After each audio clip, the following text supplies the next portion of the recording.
nos ha dado, perdón, ¿para qué? Para que usted y yo no creamos a la verdad de Cristo. Eso es lo que Satanás va a hacer, ¿cierto? Va a tratar de hacer lo mismo para acabar nuestra identidad, la identidad que Cristo ha puesto en nosotros. Entonces, la gran pregunta para iniciar ese tema es, ¿qué es identidad? ¿Sí? Entonces, esto es una definición que uno encuentra en internet, dice: es el conjunto de características, creencias, valores, experiencias que definen a una persona o grupo, permitiendo distinguirla de otras. Incluye aspectos como la personalidad, la cultura, la nacionalidad, las relaciones sociales, los cuales contribuyen a la percepción de sí mismo y de los demás. Ahora, esta definición la saqué de varias páginas, porque si yo me meto a Google y escribo identidad en estos momentos, ahí viene que me sale. Y es una realidad. Ahí, si usted tiene internet, métase a Google y dice: defíname qué es identidad, y le sale identidad de género por todo lado. Y lo primero que se meten es: usted tiene que respetar cómo se identifica esa persona. De una se meten con ese tipo de definición. O sea, es algo terrible. Hasta ya la internet está llena de mentiras. Es que es complicado. Esta definición no la encontré de una, me tocó buscarla en varias partes y unir pedazo por pedazo para que fuera una frase como congruente, ¿cierto? Que diera un significado. Porque realmente esto es identidad. Por ejemplo,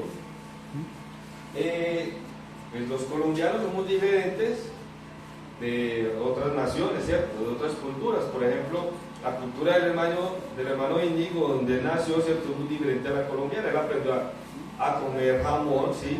Nosotros comemos marrano, ¿sí? Marrano frito, ¿cierto? Así es sencillo. Chicharrón. Nosotros comemos chicharroncito, bien chévere, ¿cierto? Pero son formas de existir. Por ejemplo, en España escuchan otro tipo de música, en Colombia se escucha otro tipo de música. De hecho, acá mismo dentro de Colombia hay tantas variedades musicales que podríamos decir que dentro de Colombia hay muchas culturas dentro de sí mismo. No es lo mismo ir a Cali, la música que escuchan ahí, a la de la costa, vallenato con salsa. Y si usted se va a Antioquia, entonces les gusta es que la huasca o la música popular.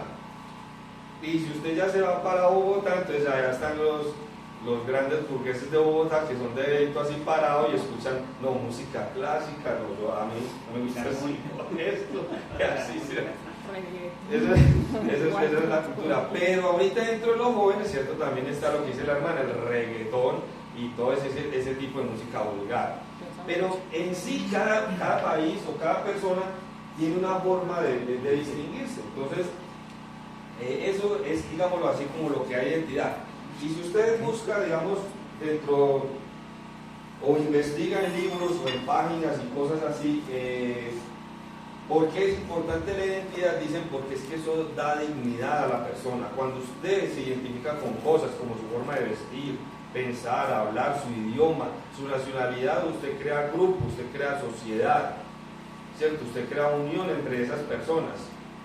Pero si a usted se le quita eso, la persona empieza a perder algo que se llama dignidad, ¿cierto?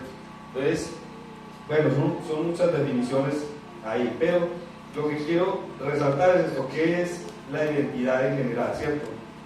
Ahora, el hermano también ahorita decía una pregunta, o hacía unas preguntas que normalmente el ser humano en algún momento se empieza a hacer: ¿quién soy? ¿Para qué soy bueno? ¿Para dónde voy? ¿Cierto? Son preguntas que el ser humano se hace. No sé si usted alguna vez de la vida se la hizo. Yo recuerdo que yo me las hice cuando era un adolescente. Bueno, ¿quién es Sardineve? ¿Para dónde va? ¿Cierto? ¿Cuál es el objetivo? ¿Hacia dónde voy? ¿Sí? Y son preguntas que llegan independientemente de si usted es creyente o no es creyente, usted termina haciéndoselas. ¿Sí? Entonces, hay otra pregunta que podemos hacernos: ¿dónde encontramos identidad? ¿El ser humano dónde encuentra identidad? Por lo general el ser humano suele buscar significado en diferentes cosas, como lugares, como una carrera profesional, como música, o formas de pensar, o formas de verse, o grupos en especial, ¿cierto? Entonces, muchos buscan identidad en eso. Por eso usted ve grupos de metaleros o rockeros. Entonces los que les gusta esa música se visten de una manera y se paran el pelo acá grande y todo eso, y escuchan música duro y todo eso y estruendosa, y se unen como grupos. Hay otros que dicen, no, venga, es que yo escogí como carrera ser abogado, entonces a mí me gusta andar rodeado de alguien que haya estudiado Derecho, porque me gusta hablar de leyes, porque me gusta solucionar casos difíciles, bueno, cualquier otra cosa. Hay otro que puede decir, venga, yo me reúno con este grupo porque tiene una forma de pensar muy especial y a mí me gusta pensar de esa manera. Entonces, como me gusta pensar de esa manera, yo me reúno con ellos, ¿sí? Entonces, mucha gente encuentra identidad en estas cosas, ¿sí? Podemos decir que, en general, alguien puede encontrar identidad en el trabajo. Entonces, usted de los que se mata trabajando de sol a sol porque usted quiere encontrar identidad allí, ¿cierto? En lo que hace. ¿Por qué? Porque mi trabajo me permite tener logros o me permite tener éxito en general, ¿sí? Hay otro que puede encontrar identidad en su apariencia. Entonces, para mí es importante ser aceptado en un grupo. Entonces, por eso yo me arreglo bien bonito, bien bonita, ¿cierto? Y yo por eso me arreglo, ¿para qué? Para que la gente me vea que estoy bien, que hacerlo. Me dio el pensamiento. Entonces, como decía, hay unos que les gusta el trabajo y se identifican trabajando mucho, ¿cierto? Porque quieren lograr algo, quieren tener éxito. O hay otras personas que les gusta su apariencia, ¿cierto?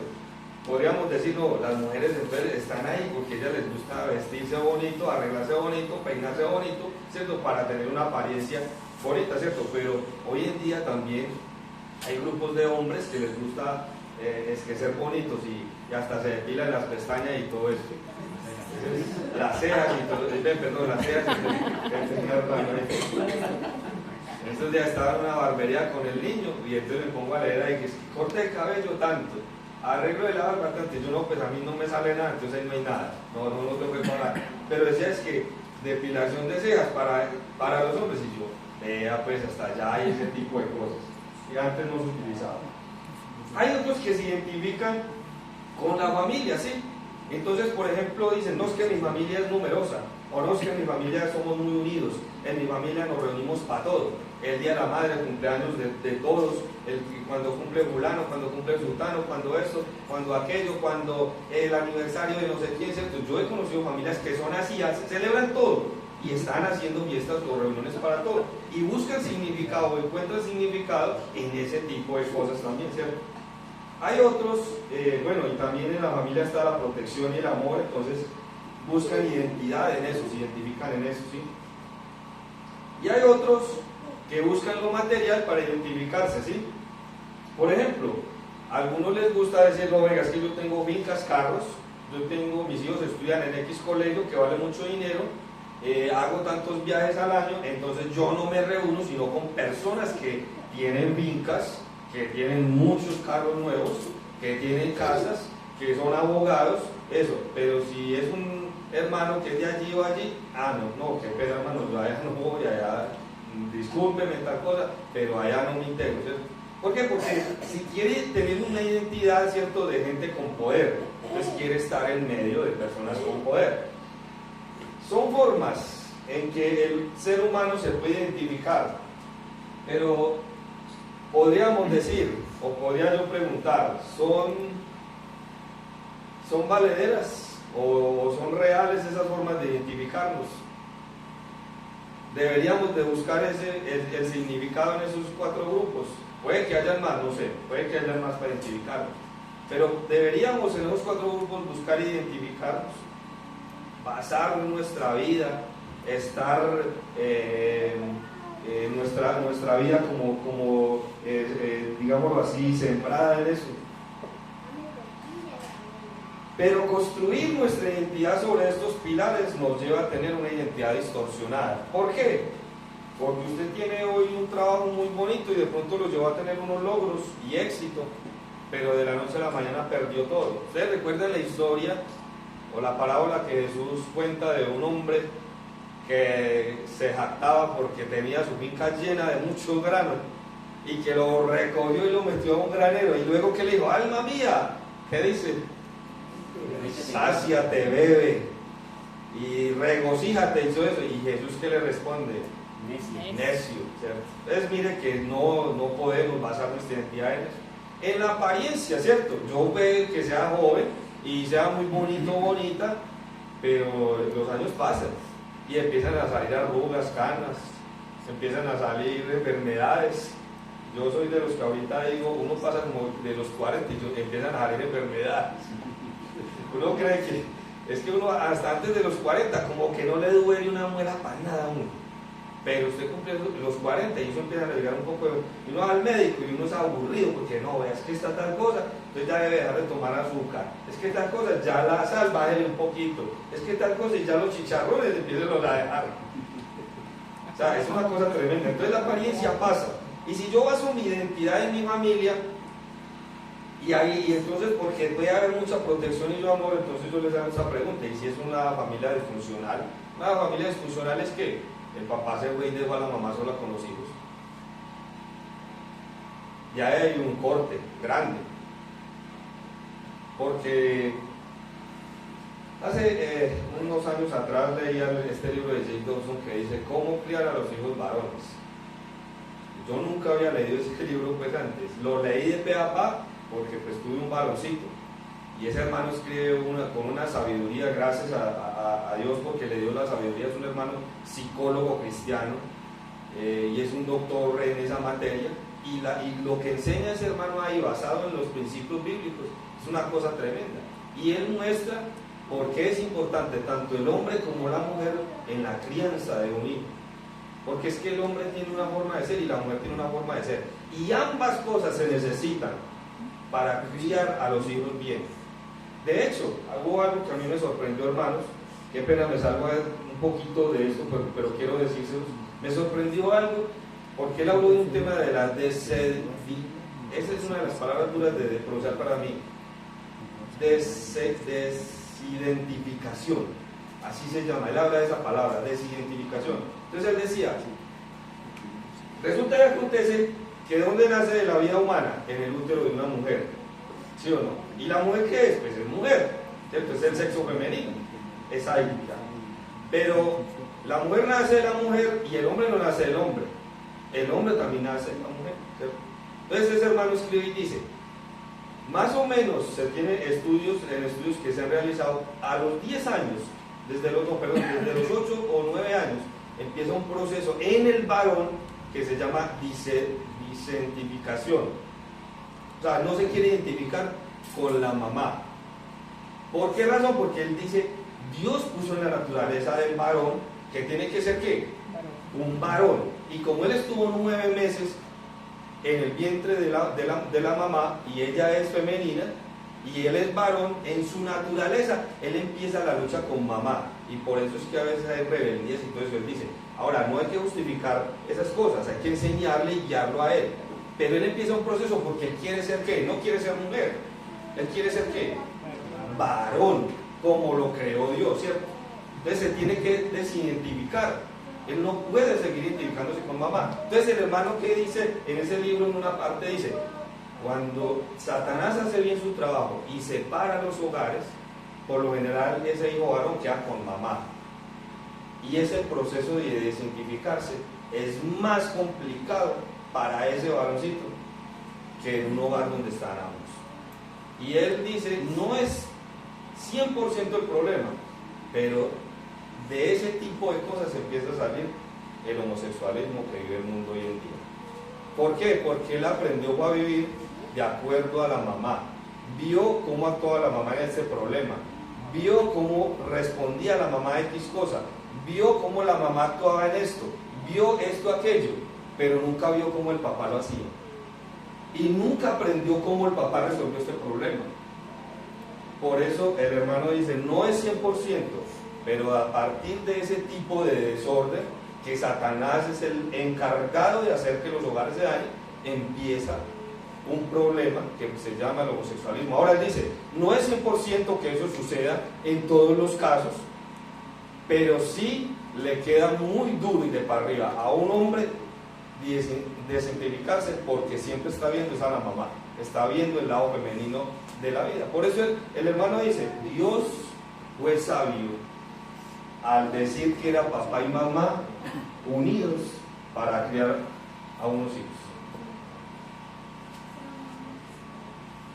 Ahora, no quiero traer, ¿cómo es que se llama? En medio de esta situación, desesperanza, porque Dios ayuda y Dios es misericordioso y Dios ayuda a mamás, ¿cierto? Ahora, mi papá no se fue de mi casa porque quiso, mi papá murió a los 8 años, o sea, yo estaba en el proceso de desidentificarme de mi mamá, y yo no soy homosexual. Dios ayuda también, ¿cierto? Porque también Dios puede llamar a su presencia a ese papá, o puede también suceder un caso aparte donde sea el papá, la mamá la que muera o la que abandona y deja a papá con los hijos. Y también hay un proceso ahí duro para las niñas, ¿cierto? ¿Por qué? Porque está viendo siempre a papá y a papá, ¿cierto? Y no está viendo la parte femenina también dentro del hogar. Entonces, bueno, es como un paréntesis que quería darles acerca de eso. Y si yo me identifico con lo material, pues hermanos, también es igual que el trabajo, pues yo puedo tener mucho dinero y muchas posesiones, pero finalmente, si lo pierdo todo, no voy a tener en qué identificarme nada. No voy a tener en qué identificar. Listo. Encontramos identidad. Qué pena, hermanos, que si me suena el celular, va a estar un poquito también atento porque mi esposa está allá con el niño en el hospital a ver si le hacen esos exámenes. Otro punto es, usted y yo nos comportamos de acuerdo a nuestra identidad, ¿cierto? ¿Cómo nos identificamos? La pregunta es como para llevarlo bien, que ustedes lo entiendan clarito. ¿Cómo se comporta alguien aquí en Popayán, en su forma y en su cultura? ¿Cómo se comportan los payaneses, hermano? Bien, amable. Bien, amables, ¿qué más? Serviciales. Serviciales, sí. Sobre todo los de la tienda de la... Los de la tienda. Los de la cristalería. Ah, los de la cristalería. La bella cantidad. Pero mira que yo sí he encontrado una distinción, digamos, haciendo una distinción entre Pereira y Popayán. En Popayán es una cultura más influenciada por los paisas, y hay una frase de los paisas y que también se ha generalizado a otras regiones, pero eso nació por allá, es de este tipo es un vivo, y vivo llaman a hacer ¿qué? Plata. No, plata no. A ser un ladrón lo llaman vivo, ¿cierto? No, le tiró en este negocio, le pegó la robada a no sé, tipo es un sagas, es un vivo. Pero al robo lo llaman vivo, ¿cierto? Y lamentablemente eso está incrustado en esa cultura, en el eje cafetero y Antioquia. Pero yo veo que aquí todavía no tanto. ¿Por qué les hago esa distinción? Porque resulta que yo arrendo una casa de una hermana mía en Dos Quebradas, allá a un lado de Pereira, y las últimas 2 personas que han llegado a vivir en esa casa han sido de esta zona. ¿Y qué personas tan correctas para pagar el arrendo? O sea, correctos. Y no son creyentes, son correctos. Y yo digo, sí, o sea, chévere. Pero he arrendado también esa casa a personas de ahí de la zona, y qué tumbadas me han pegado. Está robado, literal. Hasta se han llevado los cortineros de la casa y todo. Entonces uno dice, venga, al menos en Popayán todavía está como ese temor de actuar bien, de pagar las deudas, de eso, ¿cierto? Yo he notado eso. Pero entonces, ¿cómo nos comportamos de acuerdo a nuestra identidad? Esa es la pregunta. Es esa manera, ¿cierto? Aquí hay una identidad, y de pronto en el payanés todavía está ese temor de ser como honesto con sus deudas y pagar, y no quedar debiendo, no robar, ¿cierto? Pero para allá, para la zona de allá arriba, ya, no, venga, si yo le pego tirar el gancho y si me le vuelo de acá a esta casa y lo dejo sin pagarle, hágale. Son formas de vivir, ¿cierto? Entonces, son 2 ejemplos.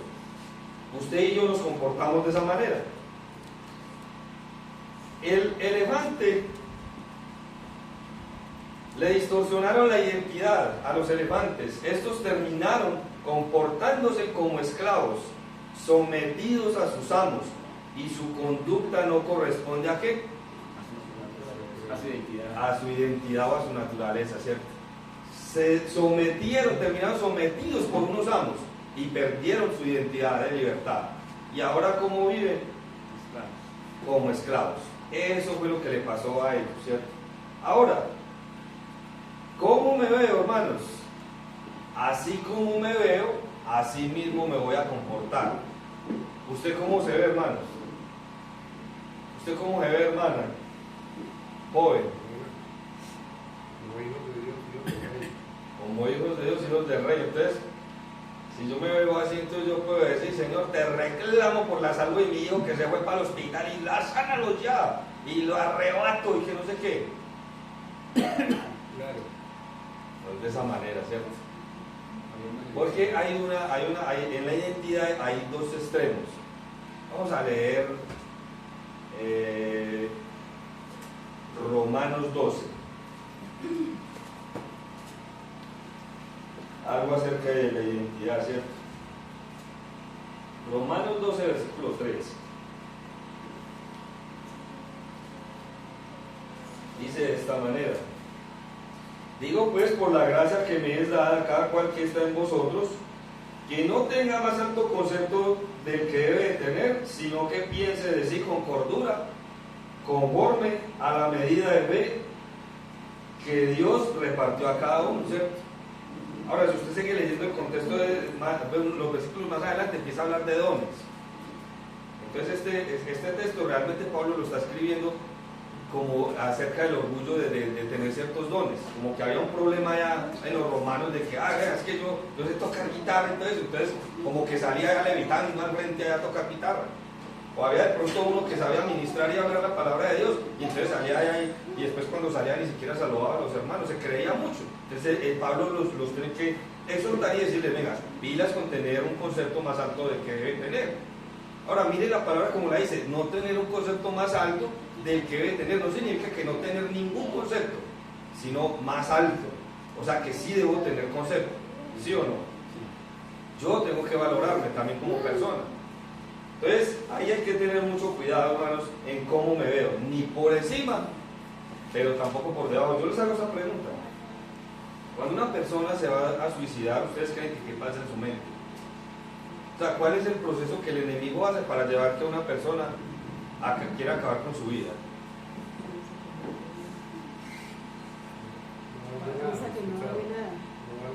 No valgo nada, ¿cierto? No sirvo para nada. Tiene un problema cualquiera y dice: no, esto no tiene solución, la única solución es acabar con mi vida para que se acaben los problemas, ¿cierto? Eso es un trabajo del enemigo, porque el mundo está bajo el enemigo, ya lo vimos, ¿cierto? El mundo está bajo el enemigo, y eso es lo que sucede en la mente. Satanás se encarga también de desvalorizar a las personas para que terminen yendo a las drogas, al alcohol, para que terminen yendo a la prostitución, a cualquier otra cosa, menos buscar a Dios. Entonces ese ya es tener un concepto bajo, y ahí está mal también.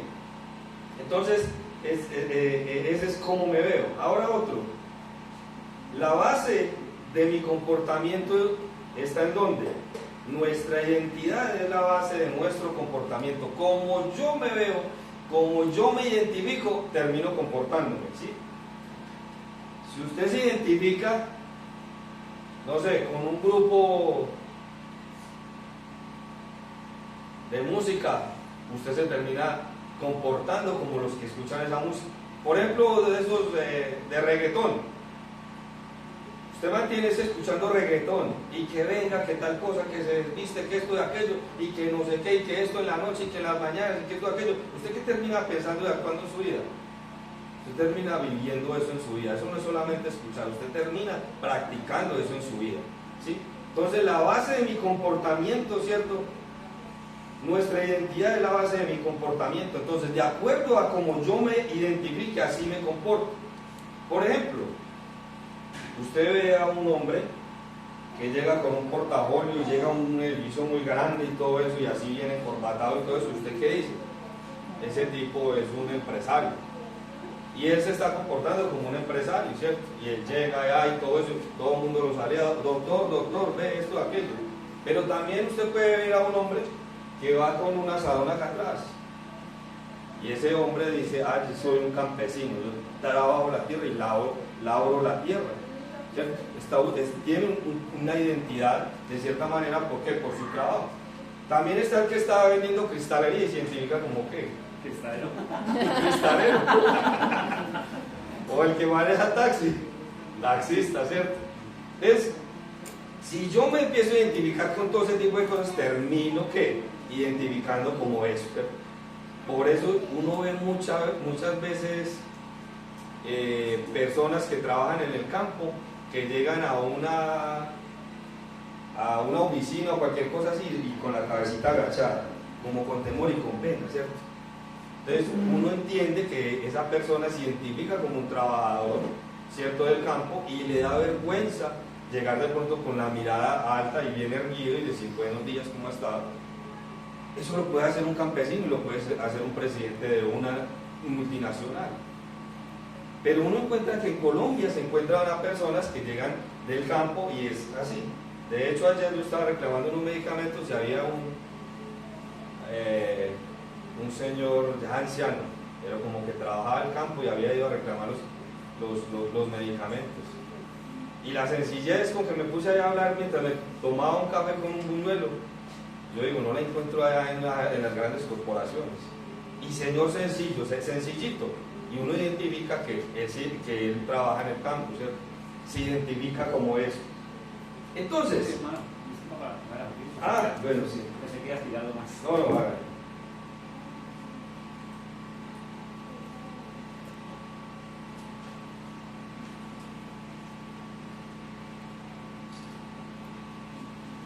Gracias. Entonces, el sentido falso de la identidad, hermanos. Las redes sociales, los que tienen redes, o tenemos, de hecho, les cuento una evidencia aquí. Ahora no tengo sino Instagram, antes tenía Facebook, y de un momento acá, no sé, como después de que pasé los 40, empecé a pensar, venga, uno es en Facebook, la verdad, es para chisme, es para esto, es para lo otro, es para, o sea, mucha cosa extraña, y llega mucha información rara, vulgar, grosera, hasta sexual, sin uno haberla solicitado. Y entonces yo dije, definitivamente corto esa red social. En noviembre del año pasado, yo no sabía cómo eliminar esa red para no recuperar nunca más lo que tenía yo ahí, o algo así. Y busqué en internet cómo hacerlo de buena manera para que mi cuenta fuera eliminada. Así que si a ustedes les llega de Facebook algo que tenga que ver con la Trinidad de Burgos, es una suplantación, porque yo ya no existo ahí, ¿cierto? Entonces, pues en teoría ya no existo ahí, ¿sí? Entonces, esa red yo la terminé cerrando, porque sabía que estaba para mal, ¿cierto? Que no me estaba haciendo bien. Y ahora dejé Instagram y bueno, por ahí de vez en cuando publico alguna cosa, pero también la tengo ahí como en remojo. Y yo digo, bueno, llegará algún momento en que me aburre y la cierro y ya, no más. Entonces, sentido falso de la identidad, X, lo que antes era Twitter. Ahora se llama X, antes era Twitter. Instagram, Facebook y TikTok, ¿cierto? Ahora ustedes dicen, venga, ¿cuál es el sentido falso de esas redes? Se lo voy a decir. Twitter te hace creer que eres un sabio. Es así de sencillo, ¿verdad? Porque todos los que están ahí son presidentes, son los senadores, son personas que tienen como opinión nacional o cosas así, entonces lo siguen los noticieros. Vea, esto dijo Almavive, vea, esto dijo el presidente, vea, esto dijo el senador tal, esto dijo no de qué. Entonces todo el mundo cree que porque yo escribo ahí, uy, no, usted es muy sabio, sabe mucho.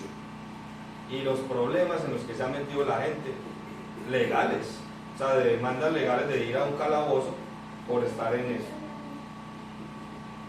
El Instagram te hace creer que eres un fotógrafo. Uy, no, tomo unas fotos espectaculares. Y ese es tremendo fotógrafo. Esa es una cosa tenaz. El Facebook te hace creer que tiene amigos. Ahí fue donde yo descubrí. Por eso cerré. Esa fue por lo que yo cerré el Facebook. O sea, porque yo entendí, ahí no hay amigos realmente. Y tenía hermanos de la congregación, pero yo me di cuenta, ahí no hay amistades realmente. Amistades las que yo puedo tener acá con ustedes. Reales, face to face. Eso es real, no vivir detrás de una pantalla. Es que detrás de una pantalla todo el mundo es valiente, y todo el mundo escribe y todo el mundo sabe y todo el mundo eso, pero en la vida real vayan, hagan eso lo mismo y no son capaces, porque esa es la falsa identidad de las redes sociales, ¿cierto? Y TikTok te hace creer que eres creativo, que eres muy divertido por lo que muestras ahí, ¿cierto? TikTok lo que ha hecho lamentablemente es que las chicas y los chicos vendan su cuerpo en videos. Eso es así de sencillo. Así de sencillo. Ahora, estas redes bien manejadas, ¿cierto? También pueden servir para llegar. Alguien, un hermano, no sé si fue el hermano Gregorio Pereira, dijo, hermanos, esas redes están ahí. Si la iglesia empieza a utilizarlas de buena manera, la iglesia podría evangelizar a través de ellas. Eso es real.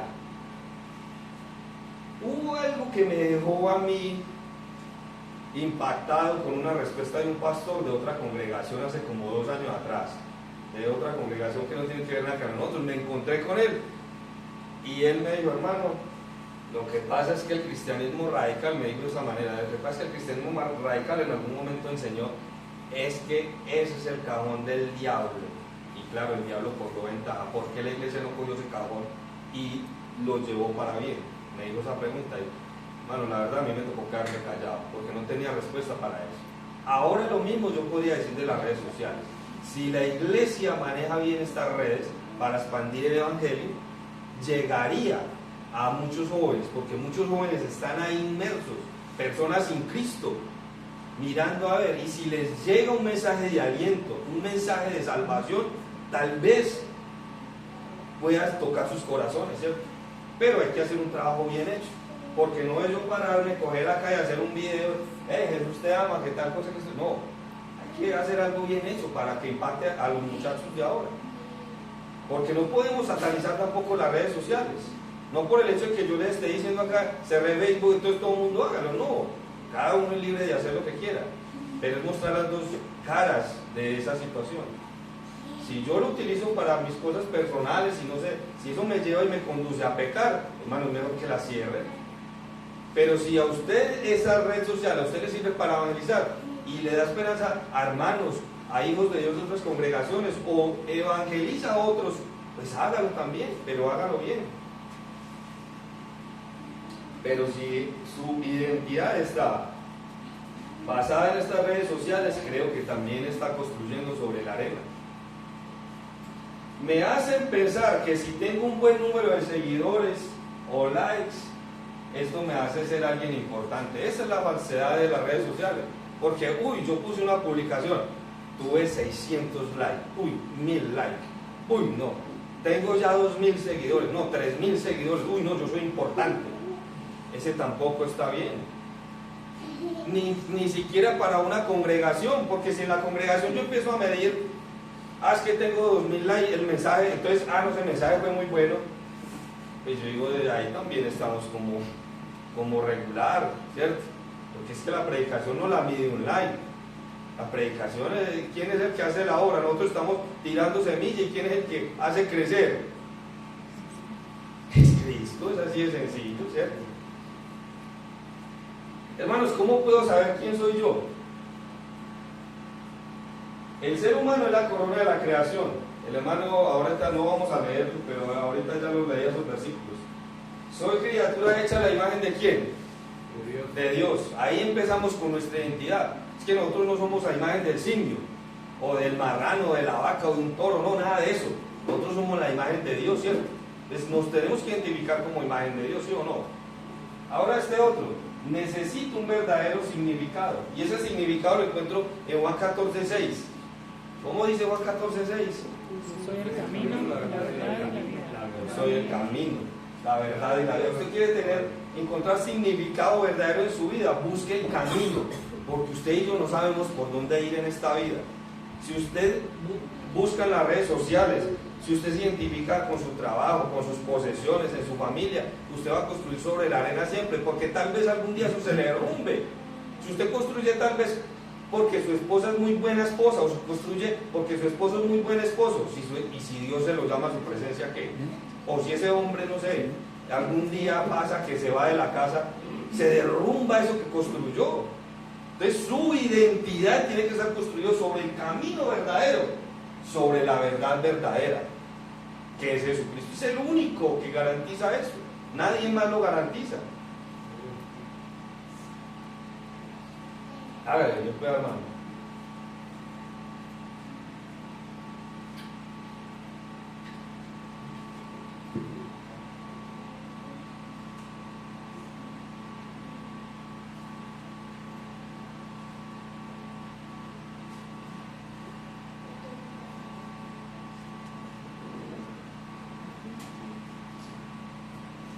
Ahora, hermanos, miren lo que dice este versículo.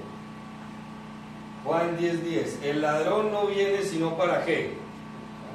Para hurtar, que es lo mismo que robar. ¿Para qué más? Matar. ¿Y qué más? Destruir. Exacto, ¿sí o no? Entonces, ¿ustedes recuerdan la parábola del sembrador? Dice que salió un sembrador con su semilla y empezó a regarla. Y dice la parábola, cayó una ¿en dónde? En el camino, junto al camino, ¿cierto? Y el camino, pues, la gente pasó y la tierra se puso dura y ya no penetró la semilla. Hay otra que cayó entre espinos y hay otra que cayó en pedregales. Pero cuando Jesús empieza a explicar esa parábola, unos versículos más adelante, de Mateo 13 creo que es, ¿sabe cómo Jesús empieza explicándola? Dice, la que cayó junto al camino vino el enemigo. Y hay una frase exacta que usa Jesús ahí, dice, no dice que la tomó, o que la cogió, o que la cogió así suavemente y se la llevó. No dice esa frase, dice y la arrebató. Viene el enemigo y la arrebata. Cuando me dice esa palabra, ¿cómo es arrebatar, hermanos? Es con furia. ¿Qué hace Satanás con la palabra de Dios? Se la quita. ¿Para qué? Para que no produzca, para que no nazca, para que no crezca, ¿cierto? Eso es lo que hace Satanás. Entonces dice que él vino, ¿para qué? Para hurtar o para robar, para arrebatar, ¿cierto? Y luego dice que para matar la vida espiritual del ser humano, ¿cierto? Y luego dice que para destruir. Entonces, cuando vinimos a Cristo, Él nos dio una nueva identidad, una nueva naturaleza. ¿Cuál es el propósito de Satanás con usted y conmigo? ¿Qué quiere hacer Satanás?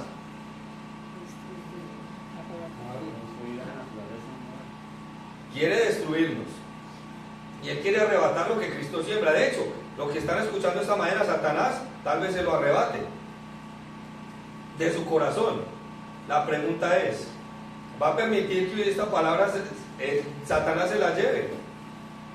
¿O va a dejar que esa semilla que están escuchando esta mañana, o estamos escuchando, crezca y dé fruto en nosotros? El hermano estaba hablando de que en nosotros debe haber justicia, porque claro, nos escandalizamos cuando hablamos de sexo, de drogas, de alcoholismo, pero no nos escandalizamos cuando hacemos injusticia a nosotros. No nos escandalizamos cuando no vivimos la verdad de acuerdo a la palabra de Dios. No nos escandalizamos cuando somos violentos de pronto con algún hijo, ¿cierto? Eso lo tenemos que corregir. Y si Cristo lo dejó en la palabra, si Dios lo dejó en la palabra, no podemos dejar que eso se vaya, sino que nazca en nosotros y venga, tiene que haber justicia en mí. Debo de empezar a vivir con la justicia en mi vida. Que es que el aborto, que es que tal. No, la verdad es que si yo soy cristiano y yo entregué mi vida a Cristo, pero yo sí estoy de acuerdo con el aborto. Hermano, yo le hago una pregunta: si usted apoya el aborto, ¿cuánta justicia hay en su corazón? ¿Qué justicia hay? Eso es lo que usted no puede permitir que Satanás robe de su corazón, ¿cierto? Y él quiere destruir todo lo bonito que ha creado Dios. Dios ha creado ¿qué? Ya vamos para allá, para adelante. Su propósito es ¿qué? Hurtar. Satanás trata de privar a los cristianos de lo que Dios le ha dado: la paz, la seguridad, el gozo de la salvación, la convicción de ser amado por el Padre, la esperanza de su gloria. Aprovecha sus debilidades y callas para acusarlo y sembrar confusión en su corazón. Eso es lo que hace Satanás con usted y conmigo. Él quiere robarnos. Él quiere robar todo eso que sabemos que somos en Cristo. Dentro de esto está nuestra identidad. Él quiere llevarse nuestra identidad como hijos de Dios. Y Él no quiere que usted se identifique como hijos de Dios. Por eso cuando usted está en una universidad, en un colegio, usted se llena de miedo de identificarse como cristiano, o tal vez en un trabajo, o tal vez con los vecinos, porque es que la verdad a mí me sale la piedra cada rato. O yo le grito mucho a mi esposo acá en la casa, y yo como digo que soy cristiano. Eso es lo que tiene que cambiar en nuestras vidas. ¿Por qué? Porque Cristo nos ha hecho todo eso. Tenemos paz con Dios, para con Dios, la seguridad y el gozo de la salvación, la convicción de ser amados por el Padre. Ahora, matar, ¿qué es lo que quiere hacer Satanás? Cuando se convierte el cristiano, recibe una vida nueva, que desea agradar a Dios, pero Satanás quiere matar, es decir, impedir que esta vida divina se desarrolle y tenga efectos en su conducta, hermano. ¿Cuál es su conducta como cristiano? ¿Usted vive como un cristiano o vive como un mundano? Porque es que desde ahí tenemos que empezar a identificarnos, a cambiar. Estos días compartí un tema con los jóvenes allá en Pereira, en Romanos, de ese versículo que leímos ahorita, de ese capítulo del 12 al 13 de Romanos. Si usted lee el capítulo 12 y 13, usted encuentra la conducta de un cristiano ahí. Capítulo 12 y 13, la encuentra bien organizadita. La conducta de un cristiano, ¿sí? ¿Cómo debemos como cristianos vivir en esta tierra? Por eso todo lo malo que haya en nosotros debemos de empezar a cambiarlo. Por ejemplo, si yo era de los que tenía la pesa, como decía el hermano, tengo una tiendita ahí, entonces yo le tengo un medio kilo más, hermano, cambie eso.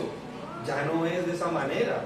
¿Por qué? Porque tenemos que empezar a ser honestos. El cristiano es luz, el cristiano es diferente. El cristiano se identifica como algo, como hijo de Dios. La ciudadanía suya y la mía es de ¿dónde? Del cielo, ¿cierto? Es de esa manera. ¿Y qué viene a hacer también Satanás? A destruir.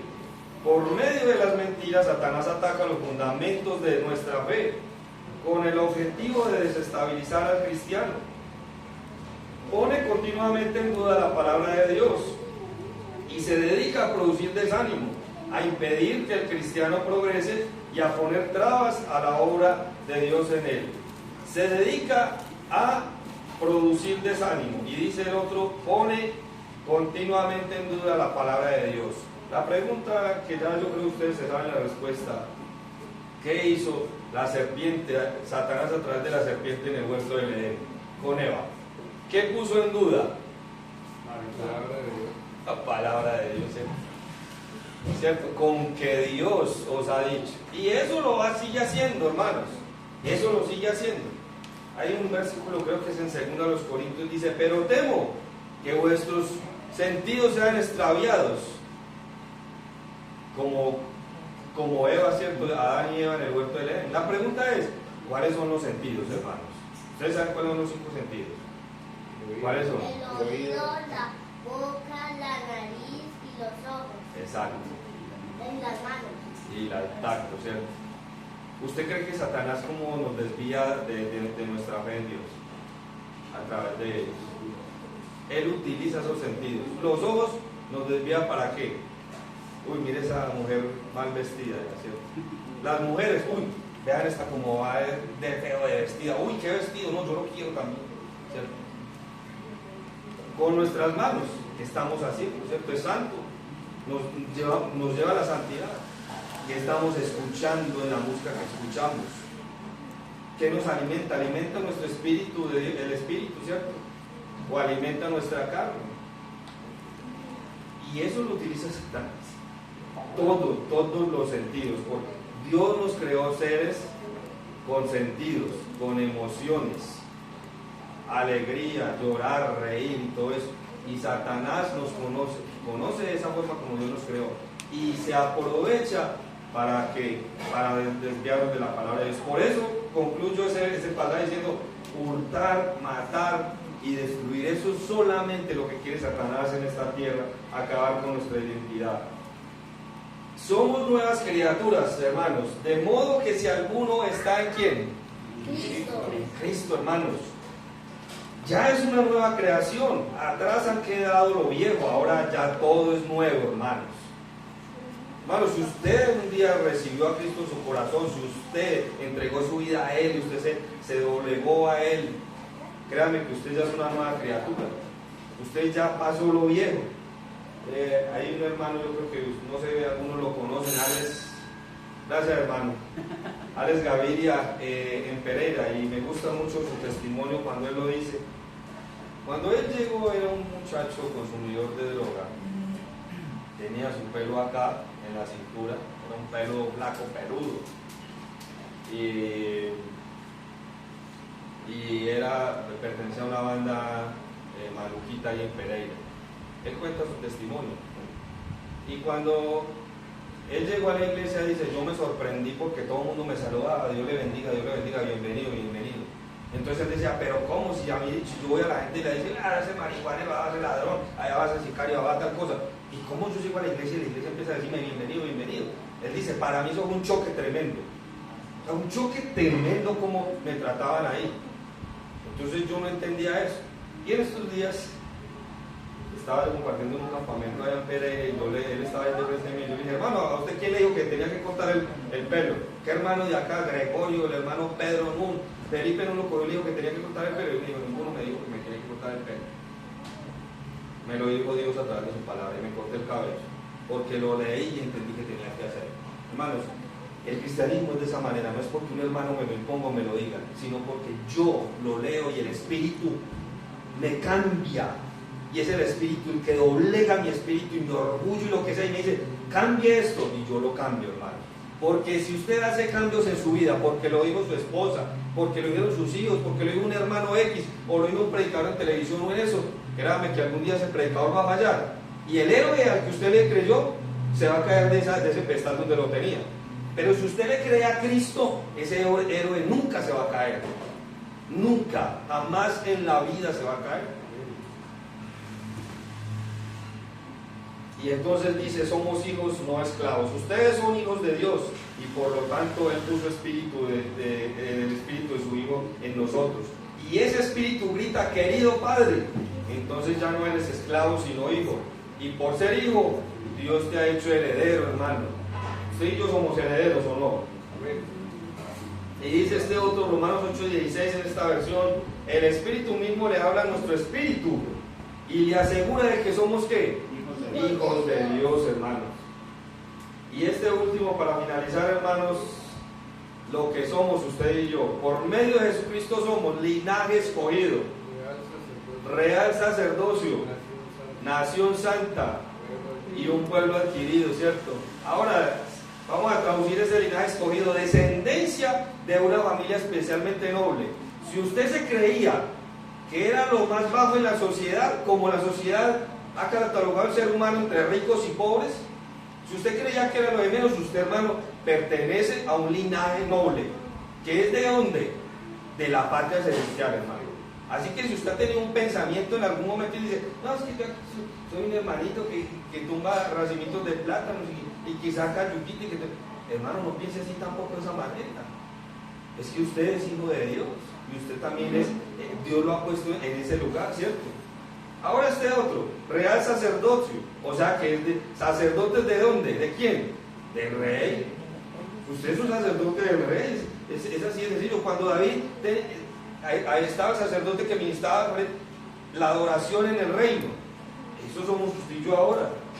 Nación santa, su principal característica de la nación que usted pertenece ahora es santa. Usted no es de Popayán, yo no soy de Pereira, hermano. Y no somos colombianos, pertenecemos ¿a dónde? A una patria celestial, hermanos. Nuestra ciudadanía está en los cielos, hermanos. Ahora, pueblo adquirido por Dios. Dios nos compró, ahora nos pertenecemos a nosotros. No, hermanos, pertenecemos a Dios. ¿Para qué es eso? ¿Para qué todo eso lo hizo Dios? Para esto, para anunciar las maravillas que Dios ha hecho, en especial sacarnos ¿de dónde? De las tinieblas, de esa oscuridad, ¿hacia dónde? A su luz admirable, hermanos. Eso somos usted y yo. Ahora, esto tampoco nos puede hacer que usted y yo entremos levitando a la iglesia y que no miremos a nadie y un saludo. No, tampoco. No haga lo contrario que Pablo está diciendo en Romanos 12:3. Es que usted diga, gracias Señor, porque tu gracia, donde estaba yo, perdido, acabado, estaba en las últimas, tú me rescataste y me sacaste de las tinieblas y ahora estoy en la luz contigo. Eso es lo que debemos vivir usted y yo. no importa mi pasado, ahora pertenezco a un linaje real, hermano. Ahora somos pueblo de Dios. Eso es lo que somos usted y yo. No sé el pasado que usted haya tenido, pero si usted es un verdadero hijo de Dios, usted es linaje de Dios. Así es, el hermano Alex llegó a tratar, él dice, gracias a Dios, la única vez que iba a matar a un muchacho que me habían recomendado hacer eso, esa moto se cayó y nos fuimos y me pegué tremenda repelada por acá cuando estaba en el mundo, porque si no tendría un asesinato en mis manos, tendría sangre en mis manos. Pero Dios murió en la cruz, ¿por quién? ¿Por gente buena? ¿Por los que estaban sanos? No, por los enfermos también. Y este hermano, que este sí se los... Si usted quiere ahí estudiar en su casa, estudie, hermano. Recuerda quién eres en Cristo. He sido comprado y redimido por su sangre. He sido perdonado. Soy libre de la condenación y vergüenza. He nacido de nuevo en una esperanza viva a través de la resurrección de Jesucristo entre los muertos. Soy participante de su naturaleza divina. Me han dado todas las cosas concernientes a la vida y a la piedad. He sido renovado en el espíritu de mi mente. Estoy arraigado y cimentado en su amor. Soy capaz de perdonar a otros y soy capaz de hacer todas las cosas que Él me ha llamado a hacer, dice Filipenses 4:13. Y soy hechura suya, creado en Cristo Jesús, preparado para buenas obras y planeado para mí, hermano. Eso somos usted y yo. Ese es, hermano, es de esa manera, no es de otra. Y ahí sigue la lista, mire, es que son, y hay muchas más. Espiritualmente estoy sentado en lugares celestiales, soy nueva criatura, soy creado a la imagen del Dios verdadero, tengo poder para vencer las tentaciones, soy capaz de vivir la vida victoriosa, soy capaz de vestirme de luz, soy capaz de estar firme contra las acechanzas del enemigo, soy capaz de proclamar con voz audible los misterios del Evangelio, soy el aroma fragante de vida entre los que se pierden. En Cristo soy capaz de sonreírle al futuro, sabiendo que mi Rey, quien es el novio, regresará pronto por mí, hermanos. Así que si usted pensaba que usted se llamaba William Johnson Lucidia, el que sea, hermanos, así no es usted. Usted ya tiene otro nombre, ¿cierto? Un nombre nuevo y pertenece a una nación santa, ¿cierto? Eso es todo, hermanos. Entonces, bueno, que Dios nos ayude a entender y a leer lo que somos en su palabra, y que si Satanás viene con mentiras, pues también hay un versículo que dice que derribando argumentos y toda altivez que se levanta contra el conocimiento de la palabra de Dios. Vamos a orar. Señor, te damos muchas gracias por esta tu palabra, Señor. Gracias por bendecirnos, gracias porque ella es viva y eficaz, oh Dios.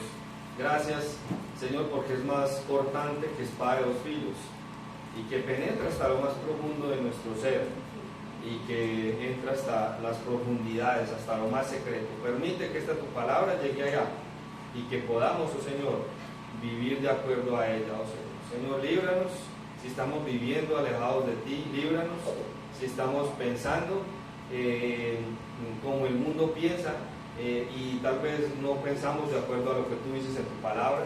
Líbranos de esto y ayúdanos, oh Dios. Señor, encomendamos ahora los alimentos para que tú los bendigas, que sean de gran provecho. Gracias por los hermanos que lo han preparado, gracias también por la vida de ellos, y bendice. Y también, Señor, te ruego nuevamente por mi hijo, Señor, que tú permitas que pueda haber un lugar donde tomen estos exámenes y que podamos tener un resultado de por qué estas fiebres en él. Ayúdanos, oh Señor, y guarda allí también a mi esposa por Mónica, Señor, que todo salga bien, oh Señor. Lo encomendamos en tus manos, oh Dios, y lo dejamos todo en ti. Amén. Amén. Dios les bendiga, hermanos.